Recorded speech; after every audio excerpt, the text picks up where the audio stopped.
Welcome to Chatsu-Nani.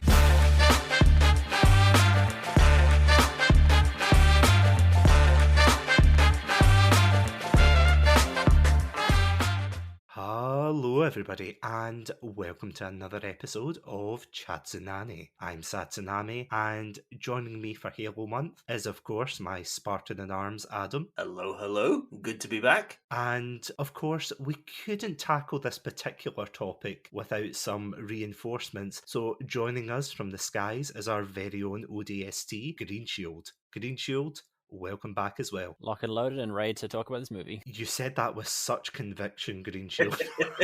With such passion. Oh god, it brings a tear to a grown man's eye. You know my feelings towards the Halo franchise. It's lukewarm.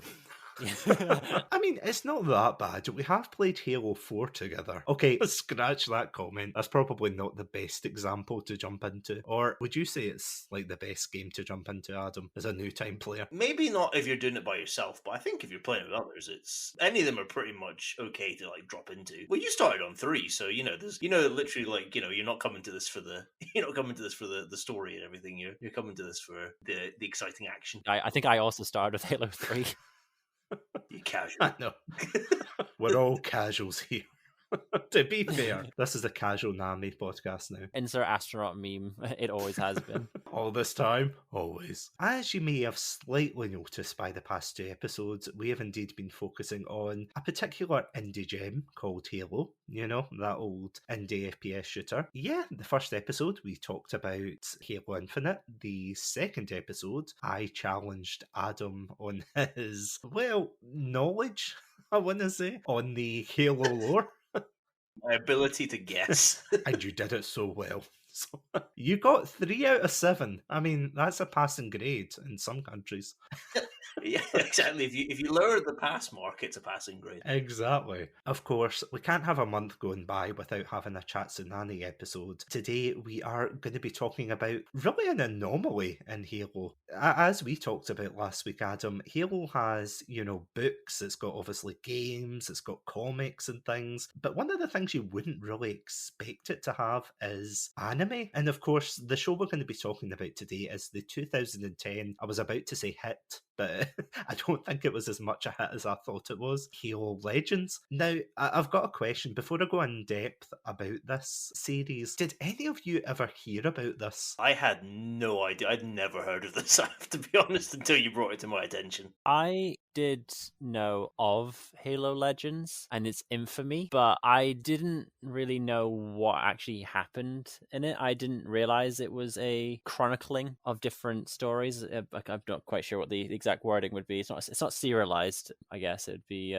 something different, episodic maybe. Yeah. So I was aware of Halo Legends, but I didn't know really anything about it. And what it ends up being is a lot like what Disney have recently done with their Star Wars properties, where they've introduced the Star Wars Visions, which were a series of short Star Wars world-related anime episodes, each one directed by a different director and different studio, anime studio. So each one was very unique in its tone and art style. This seems to have been the precursor to that. I wasn't aware of anything like Star Wars Visions prior to that, so I was quite interested that this may be the first example of it. I don't know. So yeah, if anyone can correct me on that, I'd be interested to know. But yeah, it was certainly an interesting watch. The Matrix did something similar to this. Am I right in saying? You are right, yeah. The Animatrix or something. I seem to recall watching it when I was quite young comparatively at the time. It was called Animatrix. You're right. I don't know that we're all different animation styles. It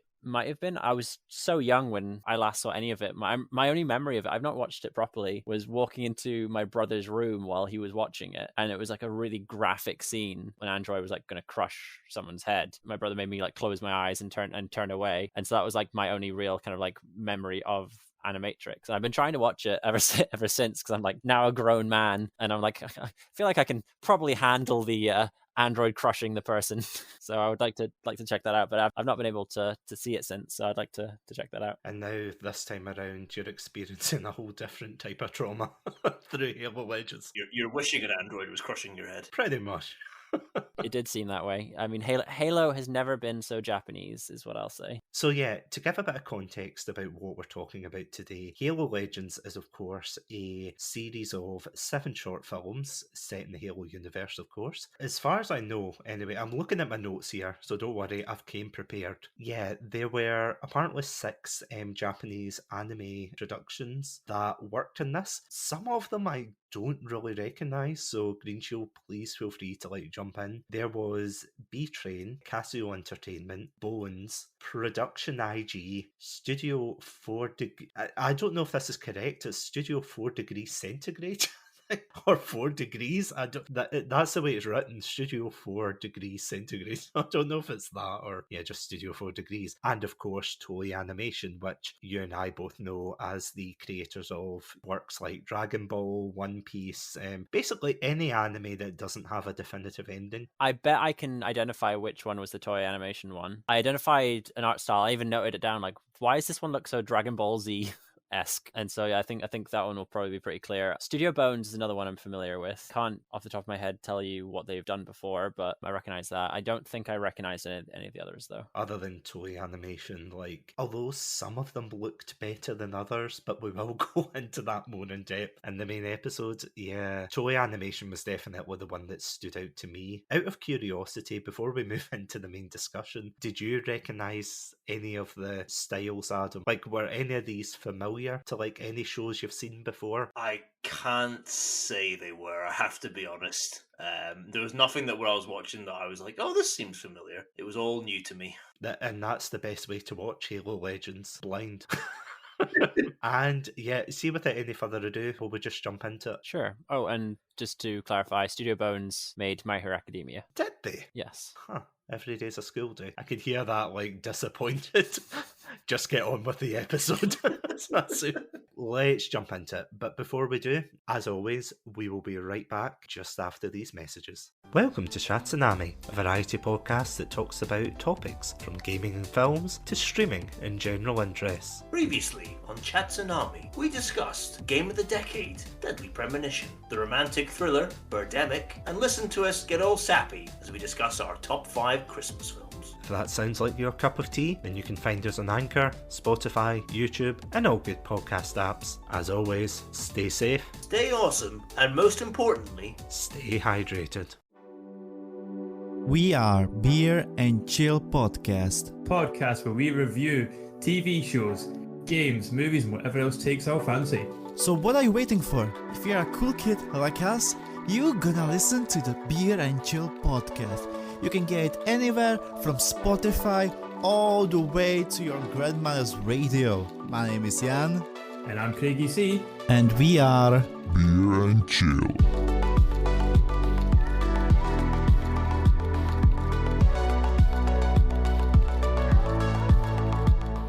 And we are back. Yeah, let's just jump into these 7 short films. As I said before, Halo Legends is divided into 7 short films. I think in total it's about 2 hours, isn't it? Yes. Before we break those down, I'm quite curious to hear what both of your opinions are, just kind of in a general sense. So I'll start with you, Greenshield. What was your opinion or your kind of first impact watching this series? Was it positive? Please tell me it was positive. On a whole, no, it was not positive. I found it quite laborious to get through. I did not enjoy the majority of the stories. The odd scene in some were redeemable, but for the majority of the 2 hours I watched it, I was bored, which I can generally excuse a bad movie or a bad TV show if it's at least entertainingly bad. I can't excuse it if it's boring, and I was very bored watching this. It was so boring, in fact, that my partner, she decided, I will get up and go do chores instead of watching this with you. This bored her to such an extent, she got up and decided to stop doing laundry because it was preferable to watching this. Put that on the box. Halo Legends, you would rather be doing legendary laundry. Exactly.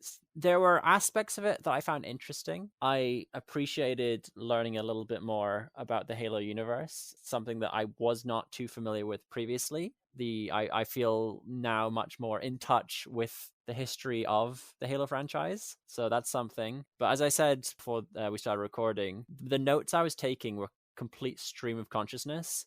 I felt like I went into a fugue state at times, writing The down. Avatar state. Yeah, I went into the Avatar state, like from pure emotion and anger at some of the things I was witnessing and having to endure. I made some very angry notes about sometimes about the show, sometimes about what I plan to do to Chatsu-Nani for making me watch this. It was an experience like none other. It was 2 hours I will not get back. I have started writing my own death note as a result of this. And each time a new director came onto the screen, another name was added.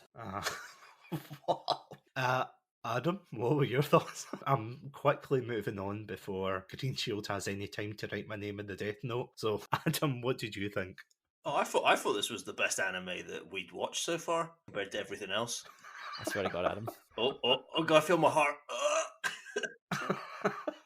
And that's the end of the episode. Thank you so much for joining us. Sorry, No, go on, I'm kind of a bit aligned with Greenshields. I don't really have any hate towards this, but I do kind of agree with what you were saying about it being quite dull. To be honest, I kind of felt this was a bit of a nothing burger. Like, I felt like I went to one of my favorite fast food restaurants, ordered a burger, and then when it arrived, I opened the packaging, and there was a toasted bun, there was a lettuce, there was the sauce, but they were missing the actual meat or whatever in the middle. And I was like, oh, some of these things are nice, but I don't know. It felt like the series treading water. I have to be honest. So this, am I right in saying that this came out about the same time as Halo Reach? Yes, you're right. And I totally didn't look up the date of that. Yeah, it came out in 2010, which is about the same time Halo Reach came out. The one thing I do want to point out, which is something quite interesting you brought up, saying it's like a nothing burger, because this came out, Halo 3 came out in 2007, was it? Yeah. And then ODST followed that. And then, of course, after that, there was kind of like a real dry spell of Halo content. As far as I remember, there wasn't much content between. Like, everybody was waiting for Halo 4, but instead they got Halo Reach. To say this is a movie is Halo Reach. Hey. Hey. But yeah, there wasn't like a lot of content coming out at that time for Halo, as far as I remember. Other than that, and the odd, I always remember in YouTube at the time, people would like cut together the like live action adverts for Halo 3, and they'd be like, "Oh my god, guys, it's the new trailer for the Halo movie," and we've never had a Halo movie, even in 2022, except for the Amazon series that's supposed to be coming out soon. I think it's Amazon, yeah. Yeah, apparently, supposedly, they keep This year. Yeah, they keep saying that. Hopefully, it'll come out. And in fact, I think it will because it is Amazon. If anybody's going to be soulless and push out a mediocre product, it's going to be Amazon. But nah, I'm just kidding, Amazon. I love you. Please don't ban me off of Twitch. It was like quite a dry spell, and I feel as if in terms of like visual media, unless you were reading the books. But Adam, have you ever read a Halo book? Out of curiosity? I actually have. Believe it or Really? not, I actually have read one. It was one that basically retold the story of the first game. So it's not okay. really like, I mean, it added some stuff into it, but it's not Okay. really one that exploring the extended lore. But I can say I've read one. I was going to ask you, Greenshield, but I get the feelings no. Maybe I read the pamphlet in one of the discs one time. That still That counts. counts. Yeah, that definitely counts. It seems as if this came out and it was the only thing that Halo fans really had up until Reach. So you had Reach and you had this, and I think people were probably expecting it to, maybe give people like hints and teases about Halo 4, which, definitely didn't. But speaking of teases for Halo 4, that actually brings me on perfectly to the very first set of episodes, which, for Greenshield's pleasure, it was divided into two long parts, that of course being Origins 1 and 2. So the central plot of both of these episodes is it focuses around the ending of Halo 3, where Master Chief is sitting on a ship, just chilling out, and Cortana, for some reason, decides to open up a history book. She starts talking about the Forerunners, who are, the alien race who created the Halo rings. She talks about the rise and fall of them. She talks about the Flood. She talks about the rise of humanity, the Covenant War. I'm going to ask, particularly to you, Greenshield, as a person who's not really as keyed into the Halo lore, did this explain anything to you? Did this clarify the story or the lore or Well, yes and no. A lot of it was just nothing. yeah. They did a whole like 10-minute segment, or well, not 10 minutes, maybe like 5-minute segment on like humanity going to war with each other. And it was like, we know, I lived that. Yeah. Like that's my world. I know that Hiroshima happened. I know the fall of Egypt and Rome and all that kind of happened. Like there's this it just felt like the monologuing for the sake of monologuing. I did note that at the very start, the very first scene that we see Cortana is like very like Ghost in the Shell like. I don't know if either of you, I know Adam definitely is not, but I don't know if Satsunami, if you've seen Ghost in the Shell, but like it was so similar to that I was kind of taken aback by it, and then it took me a second. I was like, oh, this must be Cortana, and I was like, this came out 10-15 years after Ghost in the Shell, so I probably was taking some level of inspiration from it there, but hard to say. But yeah, we get this kind of overview of the Halo history, and I was very confused because what I learned from it, and if those of you haven't seen it, aren't as familiar with Halo history, the events at the start of the movie I had assumed was like Halo times, like in the future kind of thing. But no, this all happens in the past. And much like the film Prometheus, another fantastic work of art, you find out how humanity was actually created from some genetic DNA that some aliens had like kept a giant intergalactic sperm bank and were like, oh, let's just repopulate the universe. And I was like, wait, so is that how they're saying civilization started? The first we see is like a caveman, like Neanderthal looking guy. So are they suggesting no dinosaurs? Yes, dinosaurs? What happened prior to the caveman introduction from the aliens giving the Earth us? Are dinosaurs fake? Are they fake news? Did the aliens put the fake dinosaurs there? You know, considering what I know about the lore, I don't think the dinosaurs have actually been explained. You know, that's actually a very good point. Just to kind of give some slight spoilers to Halo, there is like a huge, I'm not going to go into it in depth because, let's face it, we're far too young for this. But the long and short of it was, yeah, as you said, it's like it's a like intergalactic sperm bank, essentially, where they have like met humanity before and they put humanity in as the thing. And yeah, did they pick up the dinosaurs? I don't know. You're totally right, because then it's like, well, did they catalogue all the other animals on Earth? But then we have that one other episode, I don't want to skip ahead too much, where there is a dinosaur. There's other dinosaurs. What is going on? Well, technically, that's not Earth, technically, but I do get you. Oh, I'm sorry, Planet Flintstone. Well, yeah, true. Dragon Ball Flintstone. I mean, that is... That is a very good point. I've actually got no rebuttal for that, for once. I've got no rebuttal. Yeah, so I kind of briefly summed up what I was witnessing rather than what was going on, of like goo alien attacks, has tentacles because anime, and then like there's some energy swords which are kind of like whips. They fight back, they die, but apparently they sacrifice themselves, and then they team up with something to fight against the goo again, and then they are like, oh, let's all kill everything and just restart.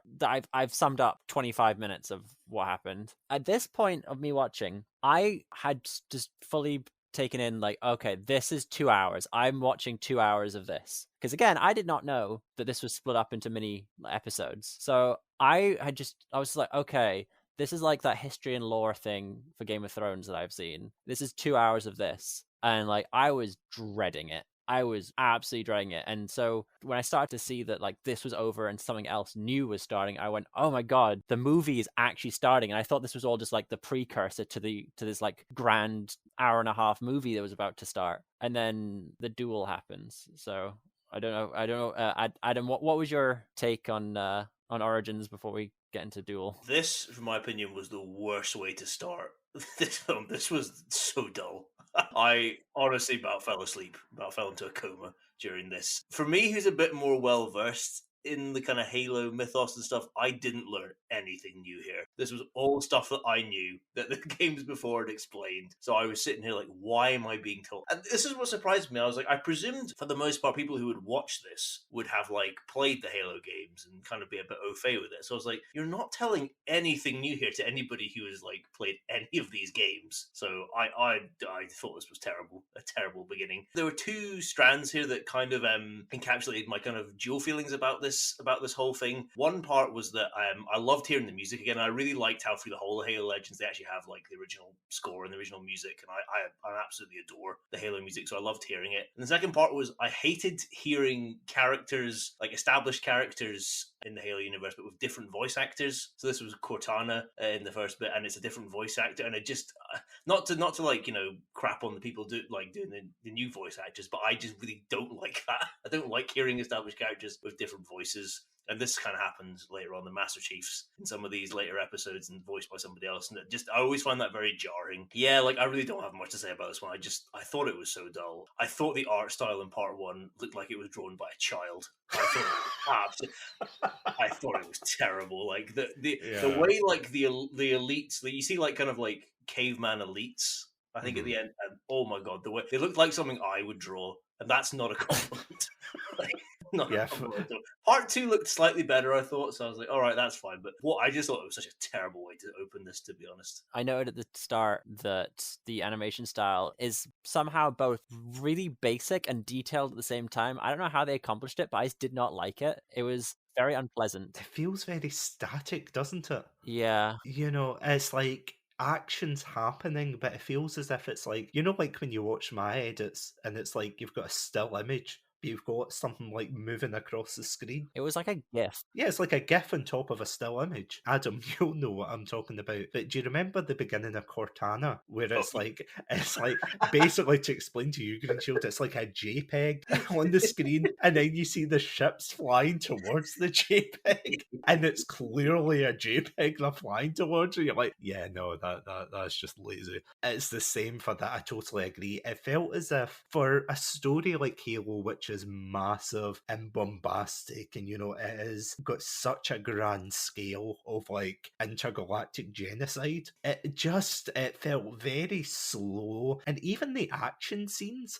it felt like a PowerPoint. Do you know what it reminds me of? It reminds me of like whoever took over in 343. It was like their PowerPoint to actually take over Halo from Bungie. But the only reason they got the job was because the other applicants were stuck in the lift. So I was just like, yeah, sure, this is his PowerPoint. let's just hire him. Yeah, that's all I have to say for that one. But will we move on to the second one? Let's do it. Episode 2, known as the Duel. Basically, it's a explanation for the title of Arbiter. So for any Halo fans and non-Halo fans out there, the title of Arbiter is basically like a fancy elite where, you know, they're basically like a leader, aren't they, Adam? Yeah, originally I think that's what the title is. I think by the time of Halo 2 is where this kind of position gets introduced. It's kind of like a punishment / honor thing. Like it's like you only get it if you've like failed horrifically, if you fail the Covenant horrifically. But it's like a way of like redeeming yourself. And I guess that's kind of that kind of dual purpose of it is kind of explained a little bit in this episode. Yeah. So in this episode, I think it goes back to like the first Arbiter. So like in the lore, the title of Arbiter used to be like in their culture, the aliens' culture, it used to be this title of honor and high reverence, and then all of a sudden, because one of the Arbiters stood against the Covenant, who are of course the enemy faction in Halo, he ended up like bringing disgrace to that title. And yeah, that's basically follows the first Arbiter to kind of fall from grace in this one. Which, fun fact, Greenshield, because I know I know you're feeling slightly in this one, but apparently this technically is canon, this episode. If you look at the Halo 2 Anniversary Edition, there is like a screenshot of the ending of this episode, which basically solidifies it in the canon. So yeah, take that how you will.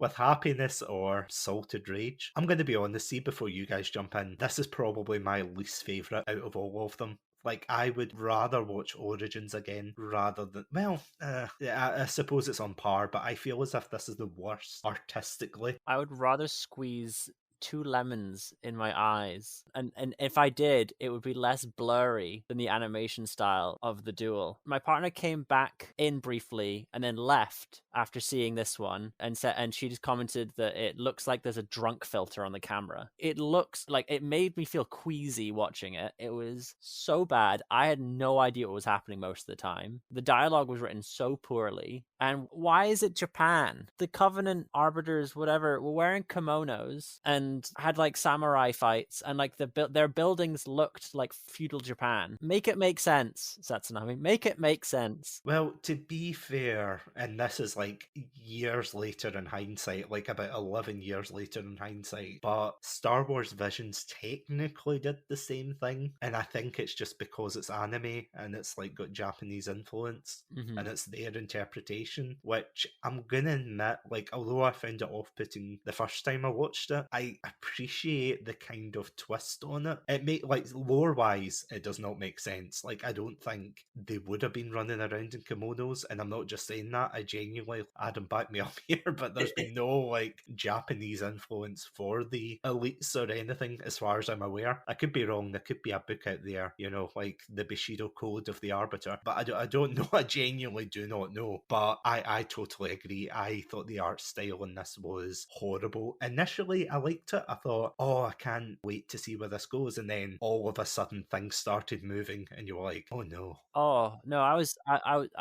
not necessarily the opposite, but immediately I went, oh no, the animation's gone trash. Like, why is it so fuzzy? It's like all the CGI animation nonsense. Like, oh, this isn't going to be very good. And again, I thought this was the start of the movie, so I was concerned this was going to be the next hour and a half. So I was very fearful. I made a comment that at the very start there's like a fight in the woods, and I said some Covenant people are fighting in the woods, though I can't be sure because I can see fuck all. Do you know what that, just your comment there, do you know what that reminds me of? Do you remember the old anti-piracy adverts you used to get in videotapes? Yeah. Where it would be like the really fuzzy, like 100, like Dumbo or 101 Dalmatians, and you would get the kid in the background going, Mom, the screen's all fuzzy, or Dad, the screen's all fuzzy. Replace that child with my partner. She said, have you got like a buggy copy? Like, have you No. like pirated this movie and it just looks like this? And I was like, no, this is just how it looks like. And I was so just appalled by this, and it was just revolting. Like, it was awful. Yeah, I gotta say, I felt like I was watching this after having Vaseline smeared over my eyes. Do you know, I don't know, I actually probably enjoyed this episode more than Origins, because at least I felt like things were happening. And because it was a slightly new tale, I was like, right, this isn't just a retread of stuff that I already know. And I kind of liked the final, like the kind of final big fight, the end. 'Cause I think I got a bit accustomed to the style, the visual style, so I kind of got a bit more to it. But I agree with you completely, Greenshield. That first fight in the night, I had no clue what was happening. I couldn't tell who was who, like what was going on. I was just so like, oh God, I was like, I couldn't believe they'd made this the visual choice. But yeah, again, like I enjoyed it a bit more than Origins, I say. But again, I'd put this probably more towards the bottom of the episodes, like in the collection. I give the point to Origins because I could see what was happening. I didn't know what was going on in the duel, like at any point. Like I didn't know what the story was. I didn't know what was happening. Like it reminded me of, I once went to a drive-in movie, like an outside movie, and there was a glare from the sun and I couldn't see anything for about 15 minutes. And like I still felt like I took in more in that experience than I did in this one. Would you say that this is your least favourite then out the entire series? This was my least favorite for sure, just purely because I didn't know what was happening. The animation was terrible and the dialogue was just awful. Bottom half for me, but not there's a couple more that I would put below it. Ooh. Now I'm interested to see which one you're going to choose. I think I know, but I'm going to hold off. So yeah, let's move on to the next one then. So the next one on the list we've got is Homecoming, which it was an attempt. That's all I'm going to say here. So yeah, Homecoming focuses on a Spartan called Daisy023 who decides to break out. Well, it's kind of like a flashback episode. Half of it's focused on her having a jolly and breaking out of her Spartan training program and finding out about the horror of what they've done while they've been kidnapped. And then the other half is her as a Spartan trying to save a group of Marines. I thought this was probably one of the stronger episodes, but there were some moments, like, again, it suffers from that Origins aspect of like static action, if that makes sense. It's like people standing firing guns, but like there's no weight behind them. They just like stand there and muzzle flashes just come out. It's like, oh, okay. Greenshield, throwing it back to you. What did you think of this one? It was certainly nicer to look at than the duel. I didn't enjoy it. I found the story to be a bit all over the place. Like considering they have such a short time to tell their story, I feel like using like flashbacks and cutting back and forward so often means you're not really successfully telling any one story, and instead you're trying to tell 2 or sometimes 3 stories in this. And again, they only had about 10-12 minutes on this story, so it seemed like poor writing, poor choice to write it in that way, to create the story in that way. Because we initially have these Spartans sort of fighting against some aliens, and then what I noted is I quite liked they animated the guns just like the rifles in the games, where you can like see the number that shows like how many rounds of ammo are in the gun. I really liked that. I thought that was a nice touch, and it's what I knew of Halo from my brief experience of it. So that was nice to see. And then we had the moment where our main character's helmet comes off, and we realize it's a woman. Like, oh my goodness, this Spartan is a woman. I don't know, in the Halo games, is it quite often that you see female Spartans, or is that oh my god kind of moment? It's more common now, but I trying to think. I don't. Oh, Reach was probably the first game, am I right in saying Chatsu-Nani with a female, where we saw a female Spartan? Yeah, I think you're right, actually. Okay, that's yeah. So like I it felt at the time like it was a oh my gosh moment, like the way that they like focused in when the helmet came off, and you see that it's a girl in there, and then we, as you say, we learned she's called Daisy, and then immediately jump into a flashback, and I'm like, we've just met this character, why are we jumping into a flashback? We see her in some recruit situation where she's training, and like her eyes are so far apart that you could land a Banshee between them. It's like you could like put a runway between her eyes and land like a small spaceship there. The design on her is very strange. But then we get to see them on some warthogs again, some more like hint, nudge, nudge. This is actually Halo, and that was pretty cool seeing them. And then like an orb lands on a bridge and just blows them up. And then we kind of just keep jumping back and forth between these storylines where she seems to have hunted down like her original clone recipient, because we find out she's a clone or something. That's what I gathered. Maybe I've misunderstood. No, she's not the clone. That the girl that she finds at home is the clone. Oh, I see. Okay, that makes more sense then. Yeah, so it's like it's to do with this like Spartan 2 program, which is like what the Master Chief is one of these Spartan 2s, and they're like kids who are kidnapped from their homes, basically, and like forced into this like genetic modification and like, you know, really brutal training regimen to become these elite soldiers. And so what's happened is to like cover the tracks, basically. And so like there's not like a, you know, because the minute all these kids start disappearing, there'd be like intense interest and everything. So to cover that, they've created these clones, sickly clones of the kids, who I presume are basically like engineered to only live for a couple years and then die. And so that's who she like encounters when she gets back. Why don't they just make proper clones and then train them to be the Spartans? Because it's not as harrowing. And, you know, you can only have a good soldier if there's like some harrowing backstory in there. Cool. Yeah, that's stupid. We have her threaten to kill her clone for a bit, and then doesn't do that. But the clone is very understanding, and then Daisy gets blasted with a needle gun, which, like, I know Halo like a little bit. Who gets killed by a needle gun? Like, that's such a noob weapon. I know, but if you're not paying attention, you get hit with that burst. True. Then that's true. deadly, man. That's true. So yeah, so that was my impression. It was better than the duel for me, mostly because the art style was more pleasing to look at, but I didn't find the story very engaging, and I thought it was too all over the place. What about you, Adam? This was my favorite of the collection. I really liked this episode, I have to say. I really enjoyed the story, and I like Daisy's character. I found it quite, I see what you're saying about kind of jumping all over the place, but I found it quite simple, like the story in my own head, and I actually found it quite affecting in a way that I didn't find many of the other episodes like affecting in any way at all. And also I found it quite interesting to I actually liked this one because I got to learn some stuff that I didn't know, whereas with Origins I felt like it was just a rehash of things that I already knew. I kind of liked that I got to learn a bit more about the Spartan 2 program and how truly messed up it is, and I kind of appreciated that. And I don't know, like I think that added to why I liked sort of Daisy's character. And yeah, I just found this a really like interesting story, and just one that I was actually kind of gripped by and really enjoyed throughout its runtime. So it was definitely my favorite of the collection. Although it's maybe not the best one out the series of shorts, but at least it does try something different, and it does expand on like the lore of the Spartans, who are of course one of the like more iconic aspects of the franchise. But I do agree with what you were saying, Greenshield. Those eyes are anime nightmare fuel. Speaking of like odd ones out, will we move on to the next episode? If we must.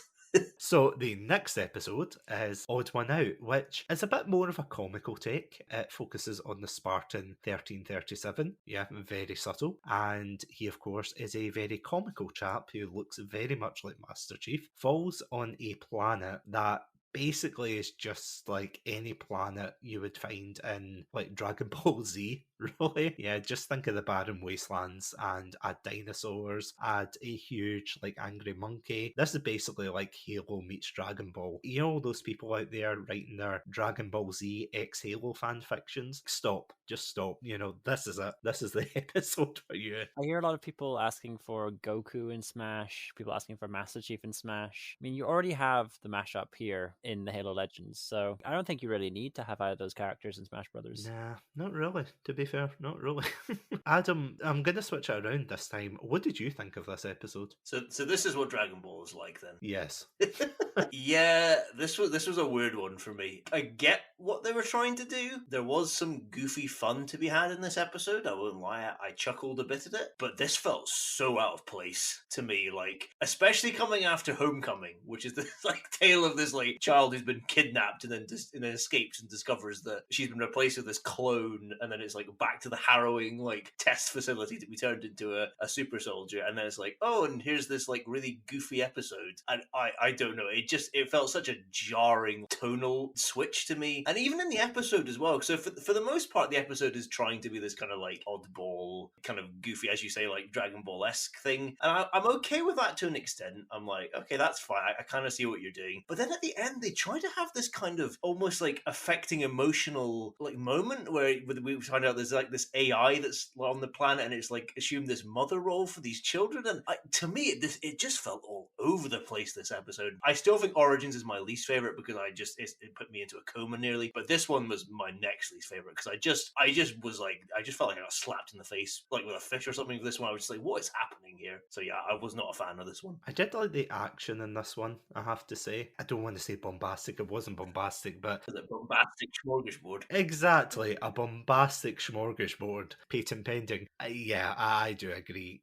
Like even scenes like when the prophet of like regret or truth or whatever, the prophet of something was like sending off the killer brute, and he was doing like the weird anime thing where it was like, oh, I need a vacation, and you're like, really? Is this what you're gonna go with this toy? But Greenshield, what did you think of this episode? Well, I just thought it was just a wonderful dive into classic anime trope of the slapstick nature. This was actually, I'm joking a little bit there, but this was actually one of my preferred episodes of the series. I actually like this one more than most of the rest because it was fun. Like it was silly, it was stupid. You do get whiplash a little bit from going from the child trafficking soldier story to the slapstick like stupid Spartan dinosaur story. It was interesting, it was fun. It felt like you were watching like a Saturday morning cartoon. The style of the jokes, the manner of the villain, the fact that there was like a villain sending a monster off like Monster of the Week style anime, like Power Rangers-esque kind of episode. It felt a lot more childlike, it felt a lot more fun, I guess. Yeah, is the word. Like it wasn't taking itself seriously. One issue with a lot of the lore for a lot of video games, not Halo is not the only one, is it takes itself so seriously, and it needs, and like there's a certain edge to them because of that era of video gaming where the culture was of edginess, and they kind of feel like they have to maintain that certain edge. And so it's nice that you can sort of take the boots off, throw on some sandals, and just have some fun with it. Whilst this was made by Toei and there's a lot of Dragon Ball Z-esque-ness to it, I wouldn't say this is what Dragon Ball Z is or Dragon Ball is either, for Adam, who's not watched either of those. They are very different in how they approach. There's just a lot of, not montages, sorry, homages to the Dragon Ball tropes. Like we have the power-ups and the style of fighting and all that kind of thing. And just a point from what you were saying earlier about the fight choreography, there was one scene in particular where it really changes up, where the monkey man is about to like fire off like a big laser, and the Spartan 1337 throws a grenade shield down at the ground.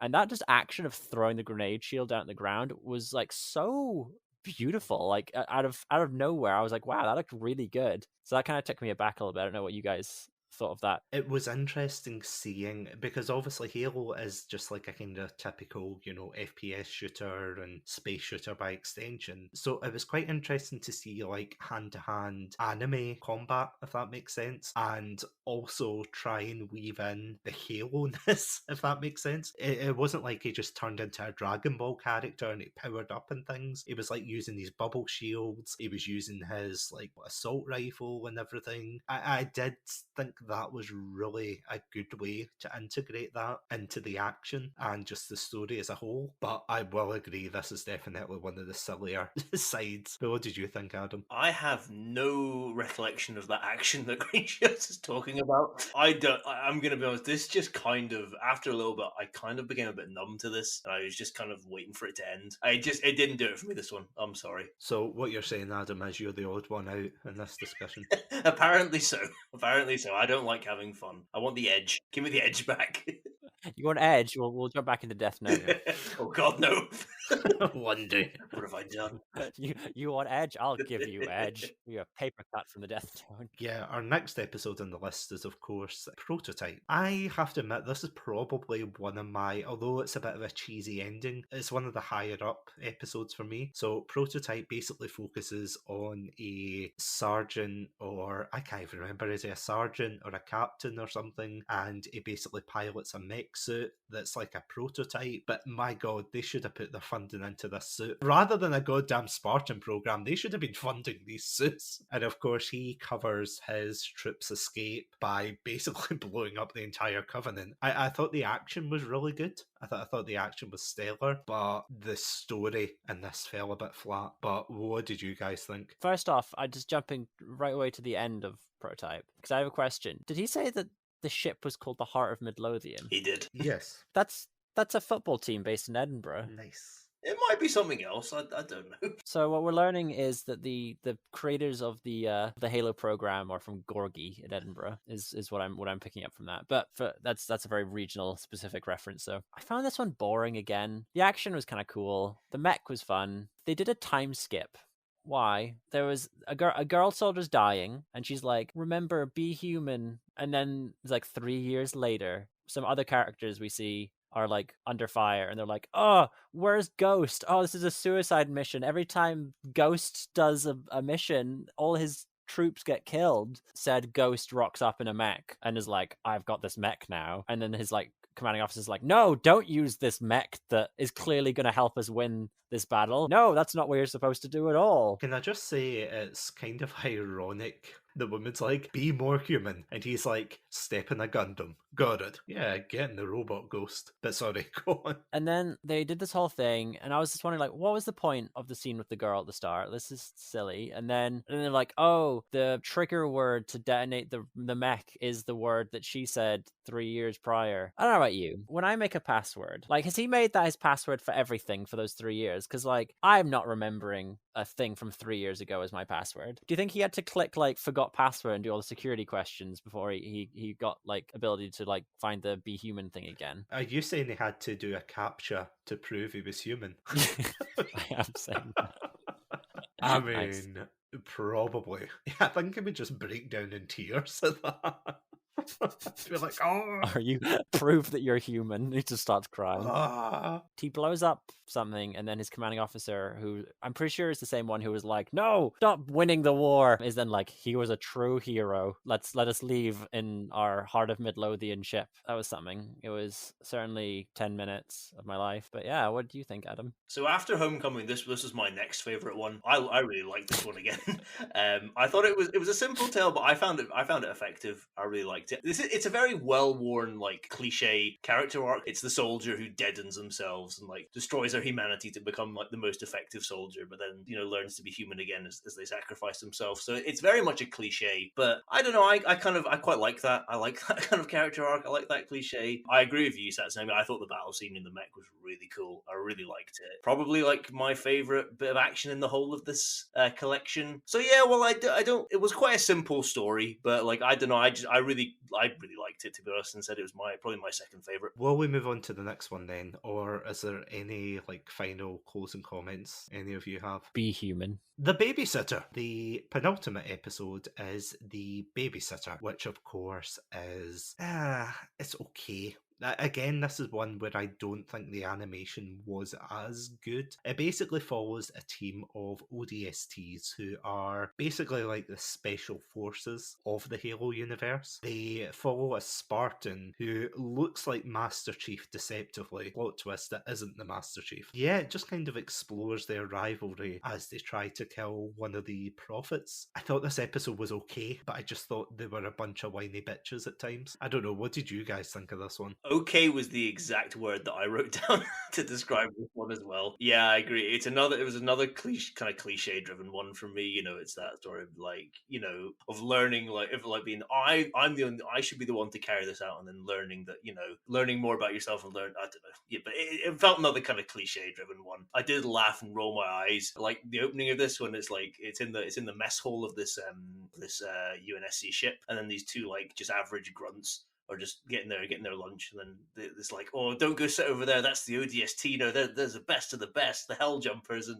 the Hell Jumpers, Hell Divers. I forgot what they're called now, but Hell Jumpers or whatever. Like, oh, don't go sit over there. Like, they're the best of the best. And then we cut over to them, and it's this whiny teen with this like stupid anime haircut, being like, I should be the one to do this mission. And I was just like, oh my god, it set the tone for me. And I was like, I'm not going to enjoy this one as much as some of the others. So I mean, it was fine. It was okay, but like, I agree with you. It was just a bunch of whiny people, and I was just like, oh, please brute gravity hammer them all. Do me a favor. What did you think, Greenshield? This was my favorite of all of them. Ooh. Plot twist. I found it to be fun. I liked the role of the Spartan in this. I liked how they were able to get the kind of not progression, but character. Yeah, I'd say character progression of the team by the end of the episode. How they previously did not like the Spartans, and then after their experience with one and the sacrifice of the Spartan that they were with, they came to sort of really respect them and like defended the Spartan when a random guy comes over to the end at the end. I noted immediately that like new chapter with a new angry anime protagonist, because it was a very kind of cliche kind of anime boy, spiky hair and all that kind of stuff. So it felt very kind of typical anime to me. I enjoyed it. I know you noted you didn't really like the art style. I actually quite liked this art style. I found it to be quite interesting, quite pretty in many ways. I found some of the fighting, they kind of went for like a comical nature in some like in its graphicness. Like those they'd be like breaking the necks of the little goblin covenant things. Grunts. Yeah, the little covenant grunts. But like it would be like really grotesque and like snapping their necks, but like it was almost comical in how they portrayed it. So that was kind of a weird juxtaposition. The general fighting was pretty cool. There was a great scene where, what are the ogre like covenant ones called? The brutes. Sure. These names are terrible. I'm gonna come on, talk to Bill Gates. Do the research at least. I know. Learn the names. I'm not Steve. I'm not Steven. I'm not the law librarian. I'm not going to research this franchise. So the brute sneaks in behind them and is like about to whack one of them with that big hammer, and the Spartan steps in and just catches the hammer mid swing, and I went, ooh, that was cool. And I was like, oh, that was really awesome. And I hadn't realized until that point the size difference between the Spartan and the rest of the troops. I was like, oh, Spartans are gigantic. So that was quite amusing, sort of realizing that. And then I love a mute protagonist, or just like someone who just doesn't speak. You don't see their face, but they're just awesome. Like it's very like the Mandalorian for a lot of it. There's lots of kind of characters like that where they don't speak. They just kind of get it done, and I find that very fun. Very interesting. And that's what the character of the Spartan was like in this, that you had these whining troop and they were just getting the job. The Spartan was just getting the job done. Once the helmet came off and you see it's a woman and she does speak, I did find the dialogue to be a bit meh, which is maybe why as a character they don't speak very much, because they're kind of annoying voice. They don't sound great, or maybe they're hiding that they are a woman for respect reasons. I don't know if space sexism's a thing in the year 33,000 whenever Halo takes place. But yeah, it was, again, I don't sound like I'm kind of picking up on this again, but it does feel like they put particular emphasis on the fact that it was a female Spartan, that the helmet came off and the hair like whoosh goes in the wind. It's like, oh my goodness, it's a girl. But it does seem like they did that, which, I mean, this was made by a different studio and directed by a different person than the other one with Daisy. So you can't really say that it's like they're doing it too much because it's two different people, but it does feel like they've already done that trick once in this movie. So it doesn't hit as well the second time when it's a reveal that the Spartan that's been with them the whole time is a girl. But yeah, so the Spartan dies fighting the Brute or something during a big battle, and the angry anime boy who's a sniper takes a shot from like ridiculously far away and like nails the prophet, or well, Yeah, it's the prophet. There you go. You're getting the lingo. Nice. from We'll from make- very far away. We'll make a lore librarian out of you. Yeah. More of a lore assistant librarian. My Call of Duty-ness was seeing him with the crosshairs on the prophet and be like, oh no, he's too far away. You need to like move the crosshairs a little bit to the side to like think of like wind resistance, distance, all that kind of thing. And I was like, oh, there's no way that like this is gonna The Coriolis effect. Exactly. the old Coriolis effect. So I was a little bit like, oh, you need to adjust the scope a little bit to do that, but no, he nails him right in the face, absolutely wipes him out, and then the other Covenant people start screaming, which was kind of funny. And then we kind of go back to the ship where our team is like all sullen because their Spartan friend died, and then someone comes over and was like, hey, those Spartans suck, right? And then they're like, shove off, Spartans are cool. And then that's how it ends. Was this not like an episode of Beyblade? Oh, if only. Oh, can we watch more Beyblade? Yeah, next week. Vetoed. Vetoed. Okay, that's us told. 1 against 2, that's how democracy works. There's only one way to settle this. What, a fight to the death and the Halo ring?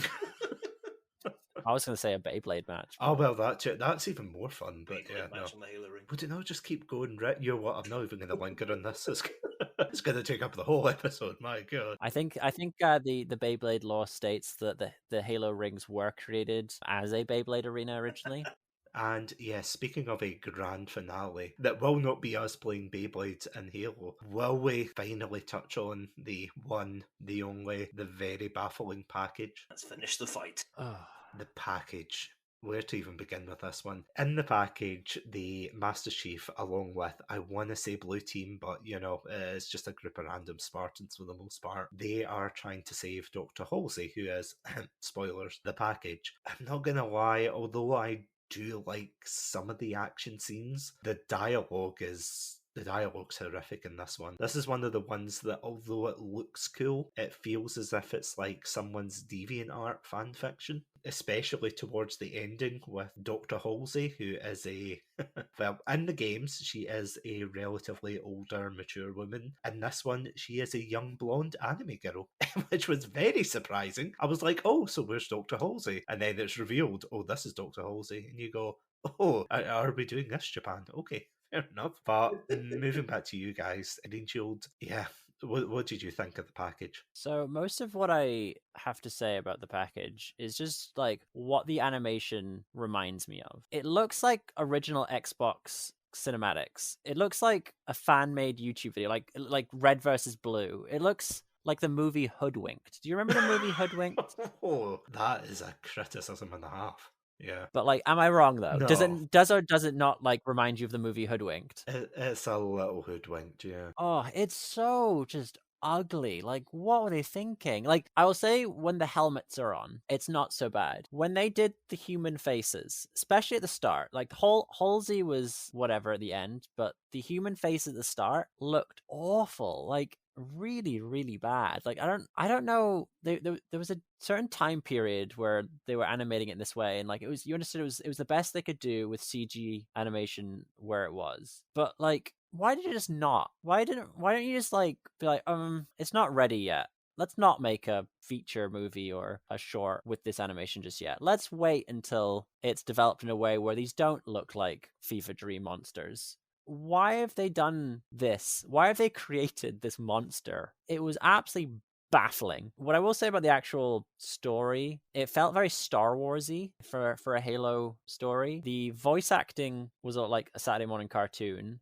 And going back to the Star Wars thing, there was very much a Porkins moment where one of the characters is like flying in the spaceship, like around in space, as you do, in their little like individual pods. And he's like, I'm breaking up, no! And it's like, and it explodes. And I just went, Porkins, no! So that was the most fun I had in that chapter. And then they do like a raid on the Covenant ship. They rescue that Halsey doctor who looks like Samus from a much better space game called Metroid. Oh.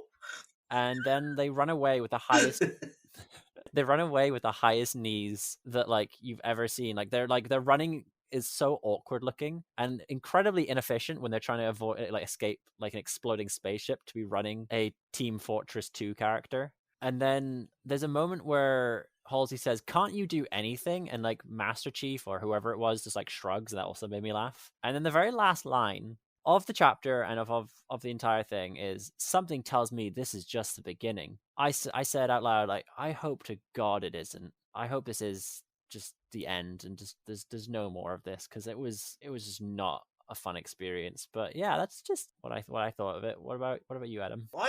I'm surprised. I thought this would have been your favorite, Chatsu-Nani, because this is exactly how you play Halo, which is just charge ahead, ignore the enemies, run for the plot.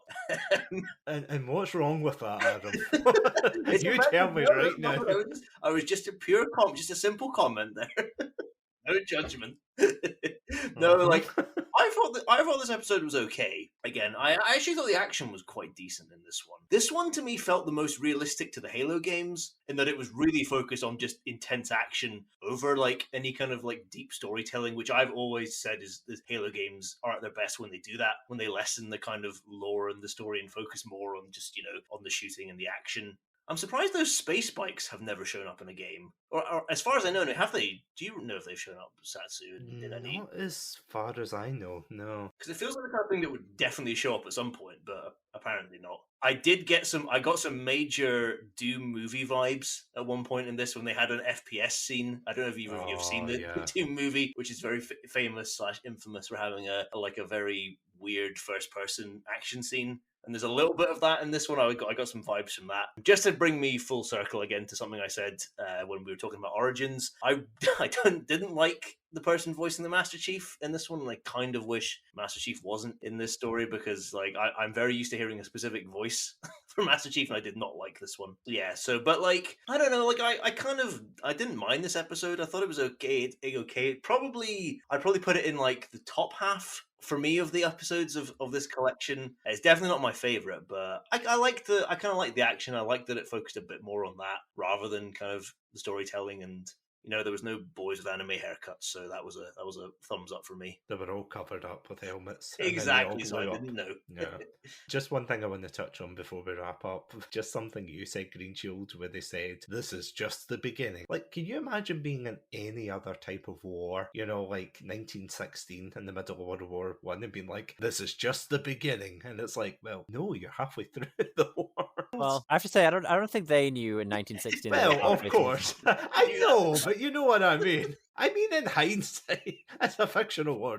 Yes, the Halo War, not the First World War. Before you say. I love the lore of the First World War. Oh, the lore's great, That time Master Chief dropped in, yeah. Anyway, sorry, my fan fiction aside. Is this episode coming out on Remembrance Day? Oh, of course it is. You know it. That's why we're recording it ahead of time, so I can give it to Adam so he can censor it as appropriate. Yeah, you've got a whole deli counter of like black markers and things like that, so... Kind of as a summary, I did think this episode was good with the action, but yeah, not good with the plot, which basically is just like any other Halo game, really. Yeah, just before we wrap up, Greenshield, I'll start with you first. Out of 10, how would you rate Halo Legends, and would you recommend it to anyone? I'll deal with the second point first. No, I would not recommend this to anyone. It was a waste of time. Maybe if like you separate the episodes and don't watch it as 2 hours, if you just like pick and choose your favorites, it's not as bad. But overall, 3 out of 10. And Adam? I'd give it 6 teddy bear charms out of 10. I would recommend it to an extent, dead. Like, I would recommend it to fans of the games, with the caveat that I would say skip Origins because it's so dull, but watch the others because you might find some in here that you enjoy. I don't think it's essential watching by any stretch of the imagination. I do feel like I could have still been quite happily a Halo fan and not seen this, but if you're looking for some more Halo content, there's probably worse things out. There's definitely better things out there, but there's probably worse. So I'd say check out some of it. Just skip Origins and then check out the other 6, and you might find one that you like. As much as we've criticized Origins, I will say I did learn something of the Halo history from it.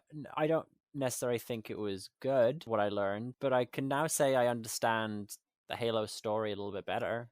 So that has that going for it. Whereas a lot of the other stories, I kind of just felt like they just happened. There wasn't really anything to them. I was still bored watching Origins, but I did feel like I took in what was going on. Like I can now give like a very quick kind of synopsis of the history of Halo, where the games are at. Okay, go. Do it, you coward. I feel you can learn this history though from the games, and it's much better. Yeah. That's my counterpoint I would raise. Well, the thing is, Adam, I don't want to play the games. Well, that's your failing, not mine. So I can't help you. Once you play all the Zelda games, Adam, I'll play the Halo ones. We'll tell you what. We'll do an exchange. Cultural exchange. I'll play a Zelda, you play a Halo, and we'll work our way through that like a hostage exchange. My God, this is the most amicable hostage exchange I've ever heard. I want a pizza and a helicopter. And a copy of Ocarina of Time. A mint edition copy of Majora's Mask.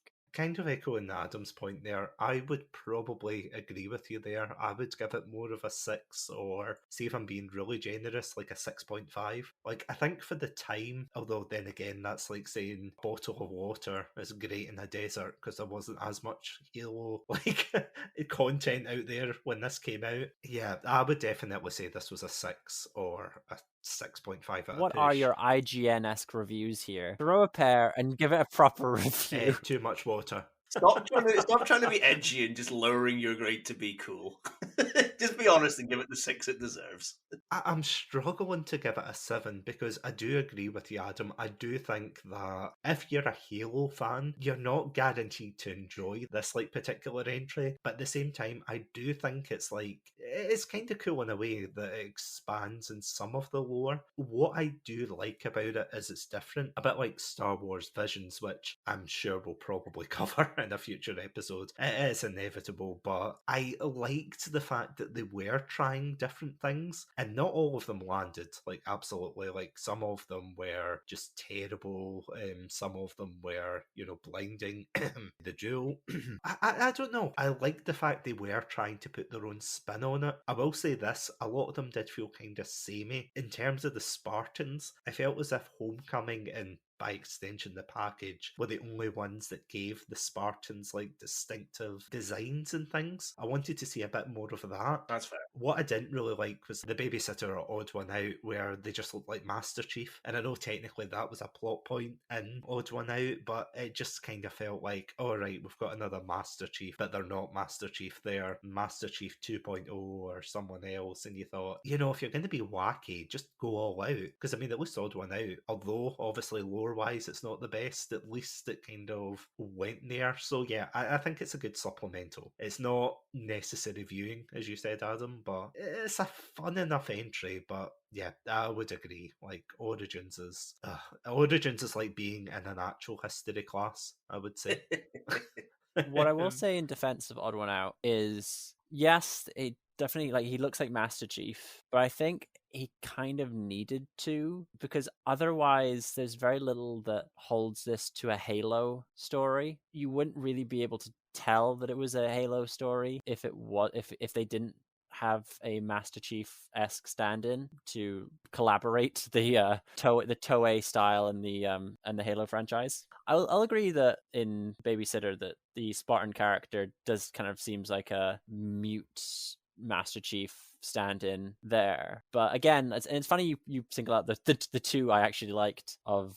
No, it's not like a damning indictment to say these are terrible. No, I know it's not a personal attack on me. I know you wouldn't do that to me, Chatsu-Nani. Well, but no, okay. No, but I thought that both of those stories were more engaging than the others. I found the others to be boring, whereas I didn't find those two to be boring. I think that was the distinctive factor. And 3 maybe a 3 out of 10 maybe a little bit harsh, but I don't think I would put it above a 5 out of 10. Over a 5, I would say I enjoyed it mostly, but I didn't enjoy it mostly, so I don't think it deserves anything higher than a 5 out of 10. So I think a 4 is probably the highest I will give it. Do I hear a 5? No, Do I hear a 5? I will not grace it with a 5. I'm giving an extra bump because it's got the original music in it, and that music is glorious. So it gets a point for that from me. Yeah, so it but gets a 6. I don't know if it was an original score that was not that was. It is an original score. It doesn't need to be. The Halo music is perfect. But no, but it's not. It's not, is it? Because it's just from the game. But the music is perfect. The music is lovely, but everyone knows the Halo music is lovely. I'd be more angry if they replaced the music than I'm angry at the voice actors, but I'd be more angry if they had different music. I don't know. It feels like it does what a lot of properties do now, where they cash in on former IP success. That they'll use cheap tactics of like, hey, do you remember this? Not to reference South Park, but they essentially member berries things in to convince you actually like something.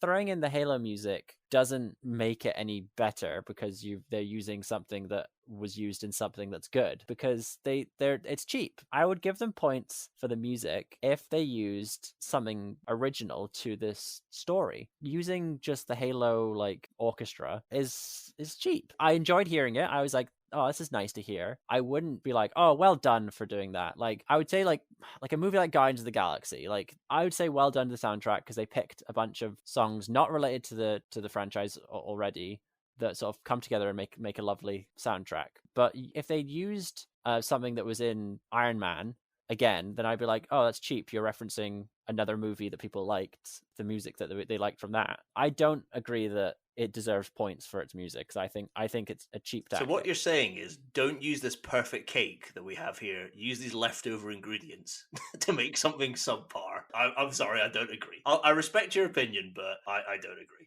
The music is perfect and should be used in any Halo product. So what you're saying is, no, yeah, we're just going to turn off your doorstep, Greenshield. Oh no, You're carolers just going to again. hear us chanting. The Halo carolers. That would be sick. I would give them all my money. Pour the cold water, it immediately freezes on them. We don't really have carolers here. They went extinct after they watched Halo Legends. And on that depressing note, yeah, thank you all so much for listening to this episode of Chatsu-Nani. And thank you, Greenshield and Adam, for enduring and watching Halo Legends. My pleasure. It wasn't my pleasure. And on that note, stay safe, stay awesome, and most importantly, stay hydrated.